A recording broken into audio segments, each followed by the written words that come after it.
भन्ने दे छा अब हालिया एके ये सा सुन्या लगा पे मुंशी खैरा बिस्मिल्लाह खैर शुक्र माफ कजन तो जो सुख मुंह पिटायो घणी निंड पे है या हां निंड यार यार ता भली निंड पे असा जो निंड हराम है न बी दी दंदो भाड़ो अख ना है मो समझी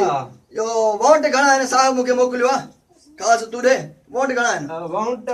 8 लिखी से चो पुठे दवा न होया पचायो कोड़ो बीमार पियो 6 महीना थिया खट ते वेचारो अस्पताल में वन्यू था दवा काने का प्राइवेट जेतरी असांजी ताकत भाव काने का अल्लाह बीमार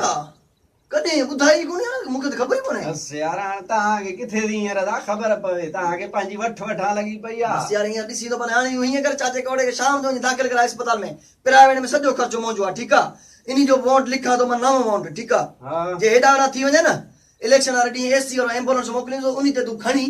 तू अची मना ठपोड़े वोट जी इज्जत आ सावड ठीक है वोट जरूरी आ आई बी गाल बुध सा मोकलियो खास तुंजरा तू शाम जो अची बंगले ते ठीक है अज कासा भी उते बैठो छेला सेपा कंदो 4 छेला यार सेपा कंदो यार बार को गोष्टा समझी हां अला खैर कंदो तू खबर आ ना तू शाम जो अच जे नव मोटा हो ना नव जोड़ा कपड़न जा 9000 रुपया तू खणी वंजे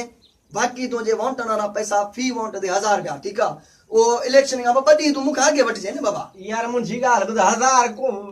यार हे दो सारो वोट था दियो ए मुखे बुधा 10 साल ध्यान ड्यूटी का दे वई मुंजी बाबा ही इलेक्शन इंशाल्लाह साहब खटे माहौल बस हेडा वना थी वने बस तू कागज खयो जे इंशाल्लाह तुजी ड्यूटी पक्की आ मां बैठो तो ड्यूटी वठा दी आई गाड़ी केड़ी मोकला आयला वीको मोकलिया एसी वाली या वैन मोकलिया एसी वाली वीको मोकली ठीक है एसी वेसी तो मजे सा ता आज वोट दे घर खणी दो आई घर ता के छडे दो ठीक है हाल ठीक आला खैर कंदो बाकी बाबा इंचिकर माल एडो माशाल्लाह गंज लोग बिरयानी जाम है इंचिकर बिरयानी दाए को जबल हेडा छिला